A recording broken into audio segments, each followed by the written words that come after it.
So hello everyone, students. In today's lecture, आज बेटे हम IMO के ट्राइंगल्स का एक सबसे इम्पोर्टेंट क्वेश्चन देखते हैं, जिसकी मेरे पास काफ़ी बच्चों की क्वेरी आई है कि सर क्वेश्चन नंबर 20 हमें समझ में नहीं आ रहा है, क्या है क्वेश्चन, इसका मतलब इस क्वेश्चन का क्या मतलब है। तो पहले क्वेश्चन को हम समझते हैं। IMO क्लास 9 मैथमेटिक्स चैप्टर है हमारा triangle, question number 20। So question number 20 सबसे पहले देखते हैं कहना क्या चाह रहा है। ABC is a right triangle. देखो यहाँ पे एक बात जो चल रही है वो राइट ट्राइंगल की चल रही है।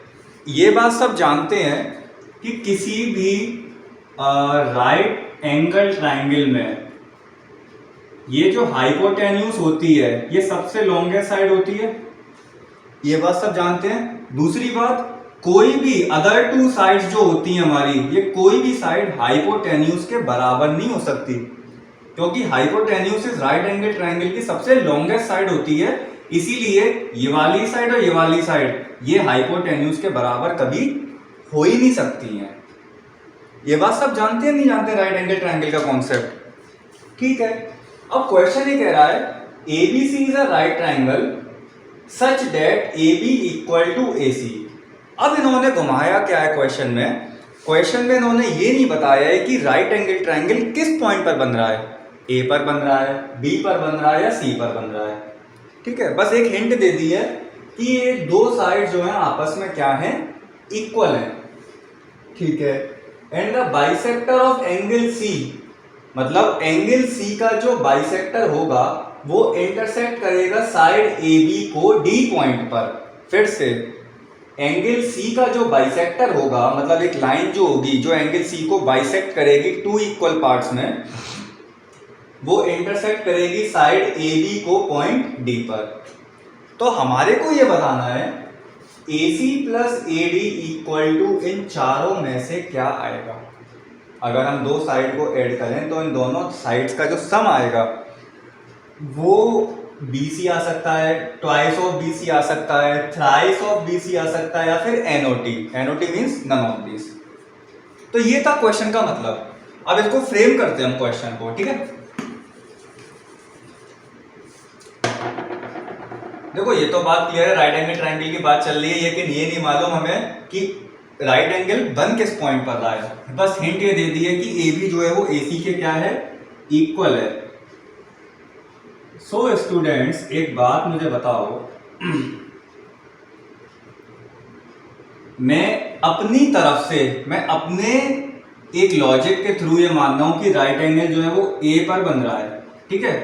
सो B मेरा ये वाला पॉइंट हो गया, C मेरा ये पॉइंट हो गया, या फिर B इसको मान लो, C इसको मान लो, किसी को भी मान सकते हो आप। अब यहां से हमने ये चीज प्रूव कर दी कि AB जो है वो AC के क्या है, AB जो है वो AC के क्या है, इक्वल है।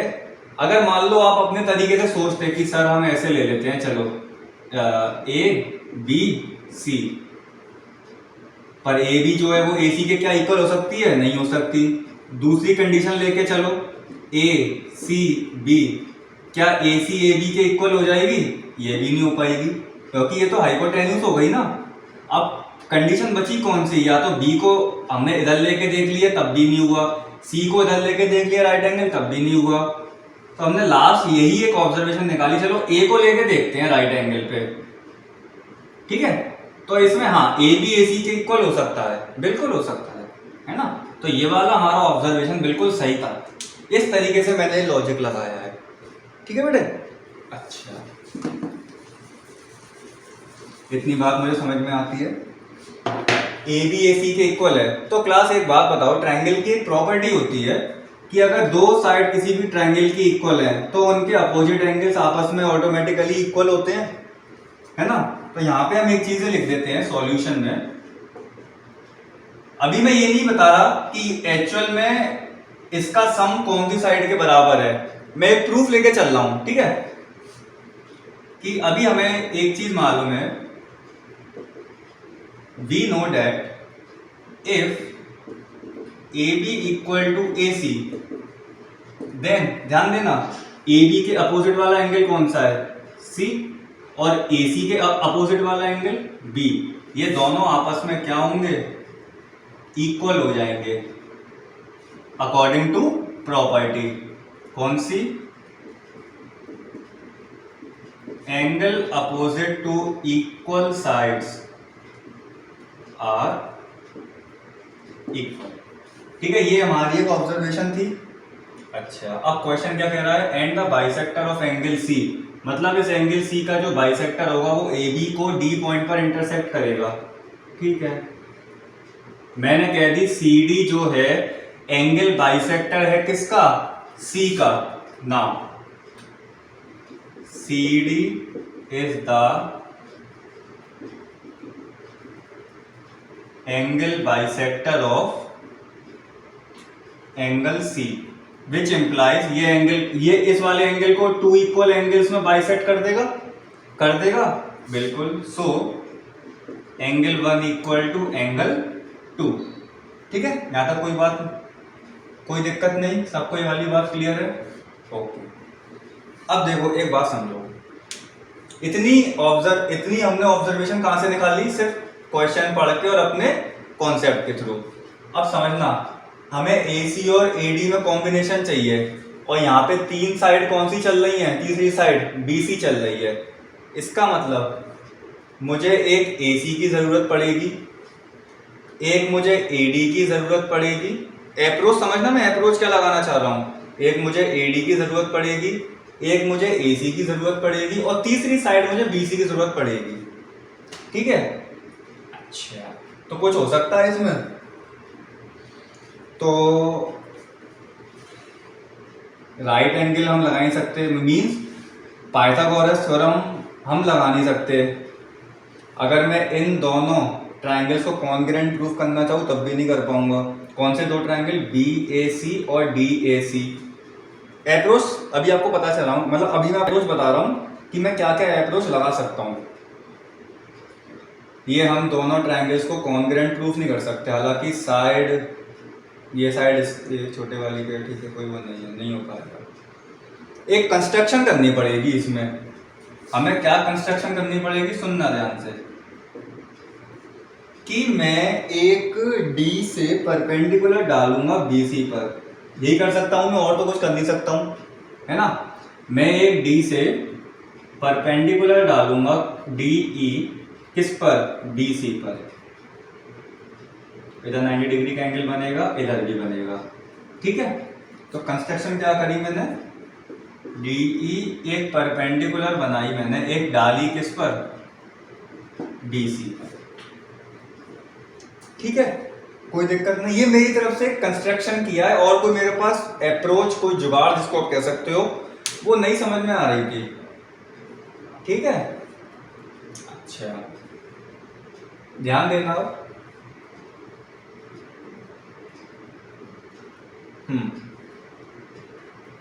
देखो क्लास, एक बात बताओ, समझना ध्यान से। AB AC के इक्वल था तो हमने लिख दिया था एंगल C एंगल B के इक्वल है। अब ध्यान देना, एंगल A मेरा 90 डिग्री था, तो एंगल B और एंगल C कितने कितने डिग्री के हो जाएंगे, 45 के। कोई दिक्कत नहीं यहाँ तक, तो इसको भी लिख लेते हैं। Also angle C equal to angle B जो है वो कितने कितने डिग्री के हो जाएंगे, 45 के। ठीक है, यहाँ तक किसी को कोई प्रॉब्लम नहीं? ठीक है, ये 45 का हो गया। एक बात ध्यान देना, ध्यान से देखना, इस वाले ट्रायंगल में अगर ये 45 का है, ये 90 है, तो ये वाला एंगल कितने का हो जाएगा, 45 का। बाय एंगल सम प्रॉपर्टी इस वाले ट्रायंगल में BDE में, एक बार फिर से, अगर एंगल A मेरा 90 है और AB AC के इक्वल है, तो एंगल B एंगल C के इक्वल होगा अकॉर्डिंग टू प्रॉपर्टी। और अगर एंगल B एंगल C के इक्वल है, तो according to angle sum property of a triangle, तीनों एंगल्स का सम 180 डिग्री होता है। तो ये दोनों एंगल आपस में इक्वल, मींस इनकी वैल्यू अगर x मानूं तो इसकी भी x और इसकी भी x, पूरे की। अभी ये मत देखो बाइसेक्टर पड़ा हुआ है, तो x plus x 2x plus 90 equal to 180 and 2x equal to 90 and x equal to 45। तो x की वैल्यू 45 मींस b की वैल्यू 45 और c की वैल्यू 45। फिर हमने इस ट्रायंगल में देखा कि हाँ यार ये 45 है तो ये भी 45 हो सकता है। एक चीज़ और मुझे दिख रही है, क्या दिख रही है, इस वाले ट्रायंगल में अगर ये दो एंगल आपस में इक्वल हैं तो इनकी अपोजिट साइड्स इक्वल हो सकती हैं? हो सकती हैं, हाँ बिल्कुल हो सकती हैं। इस एंगल की अपोजिट साइड कौन सी है? DE, और इस एंगल की अपोजिट साइड है तो BE DE के इक्वल हो सकती है बेटा। किसके? BE जो है वो DE के इक्वल हो सकती है। देखना ध्यान से, in triangle BDE angle DBE is equal to angle BDE। ये मैं बस एक ऑब्जर्वेशन देख रहा हूं, हो सकता है मैं अपनी अप्रोच तक पहुंच जाऊं। ठीक है, so BE equal to DE। अब इसके लिए रीजन क्या होता है? Sides opposite to equal angles are equal. इस ऑब्जर्वेशन को हम मान लें अभी क्या हाल फिलहाल फर्स्ट। ठीक है बेटे, यहां तक कोई दिक्कत नहीं, सबको क्लियर है वाली बात? ठीक है, एक हमने रिलेशनशिप निकाल लिया दो साइड्स का। ओके, अब एक काम करते हैं, हम इन दोनों ट्राइंगल्स को DAC और DEC को कॉन्ग्रेंट प्रूव कर सकते हैं। अब आप कहोगे क्यों सर? मन कर रहा है मेरा करने का, है ना, मन कर रहा है कि चलो इन दोनों को कॉन्ग्रेंट प्रूव करते हैं। देखते हैं, यहां कर देते हैं,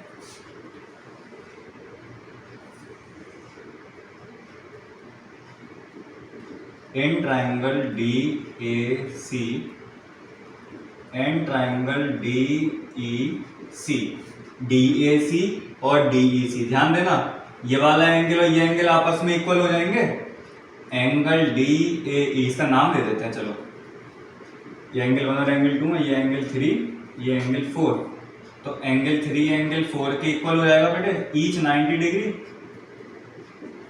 ठीक, अब इस ट्रायंगल का एंगल 1 और इस ट्रायंगल का एंगल 2 आपस में इक्वल, ये प्रूव्ड है। अब इतनी कहानी समझ में आ रही है?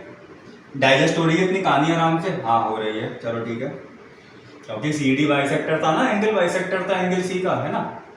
अच्छा हाँ, DC दोनों में कॉमन आ रही है। तो देखना, एंगल एंगल साइड और एंगल एंगल साइड से ये दोनों ट्रायंगल कॉन्ग्रेंट प्रूफ हो गए। ट्रायंगल का नाम बस सही से लिखना आना चाहिए बेटा। कौन सी प्रॉपर्टी से? एंगल एंगल साइड रूल से। ठीक है, तो यहां से हम कुछ चीजें बाय CPCT इक्वल बता सकते हैं। देखो, ये वाली साइड AC, इस ट्रायंगल की AC एयर कंडीशनर, ये किसके इक्वल हो जाएगा? तो AC जो है वो 90 डिग्री और एंगल 1 के बीच में बन रही है, तो ये वाली साइड की कॉरेस्पॉन्डिंग साइड कौन सी होगी? पहचान देखो, 90 और एंगल 1 और एंगल 1 एंगल 2 के बराबर है, एंगल 3 एंगल 4 के बराबर है, तो इन दोनों एंगल के बीच वाली साइड मींस EC के। ये आपको पता होना चाहिए कि इसकी कॉरेस्पॉन्डिंग साइड आपको फाइंड कैसे करनी है। ठीक है, ये वाली बात क्लियर हो गई? ये वाली साइड हमने बता दी इस वाली साइड के इक्वल, और कौन सी साइड बच रही है? अच्छा देखो, AC जो है वो हमने EC के इक्वल बता दी। ठीक, अच्छा क्या मैं इस ट्रायंगल की AD को, ध्यान देना यहाँ पे जगह है कहीं पे, इस ट्रायंगल की AD को जो कहाँ बन रही है? 90 डिग्री और जो एंगल इक्वल ही नहीं है, 90 डिग्री और इसके, मतलब AD जो है वो DE के इक्वल हो जाएगी बाय CPCT। हाँ या ना? बिल्कुल। इसका मतलब हमने सब अभी तक AC और EC को इक्वल बता दिया और AD और DE को इक्वल बता दिया।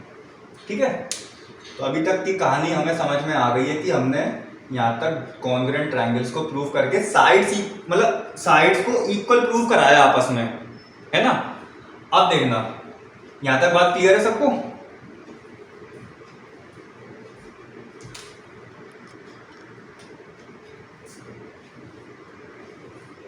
हाँ, तो देखना बच्चों, अभी तक की कहानी में हमने BE को DE के इक्वल प्रूव कर दिया था, AC को EC के इक्वल प्रूव कर दिया और AD को हमने DE के इक्वल प्रूव कर दिया। इसको मैंने मान लिया फर्स्ट, इसको सेकंड और इसको थर्ड। बेटा फर्स्ट और थर्ड को देखो ध्यान से, फ्रॉम फर्स्ट एंड थर्ड, अगर BE DE के बराबर है और AD DE के बराबर है तो क्या मैं कह सकता हूँ BE जो है वो AD के इक्वल होगी? हाँ होगी। DE AD के इक्वल होगी अकॉर्डिंग टू अवर ऑब्जर्वेशन। इसको 4 मान लिया हमने। ठीक है, अब हमारे को लेके क्या आना है?